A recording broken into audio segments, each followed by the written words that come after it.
విఘ్నేశ్వర స్వామి చోరీ అవక్కయ్యారా? ఇది నిజం. ముహూర్తం పెట్టాలన్నా, శుభకార్యాలయాలు చేయాలన్నా, సత్ఫలితాలు రావాలన్నా మొదటగా పూజించేది వినాయకుడనే. కానీ వినాయకుడిని దొంగలించడం ఇదే మొదటిసారి కావచ్చు. ఈ ఘటన మెదక్ టౌన్ లోని పిల్లికొట్టాలో జరిగింది.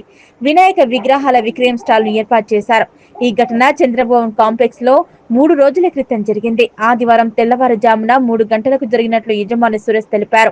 స్టాల్ పక్కనే ఉన్న కార్ షోరూమ్ లో పక్కనే ఉన్న స్టాల్ ఉన్న సీసీ కెమెరాల నిఘా ఫుటేజీ ఉండడంతో దొంగలించిన వాహనం విగ్రహం సీసీ కెమెరాల ఫుటేజీకి కనిపించిందని నిర్వాహకులు తెలిపారు.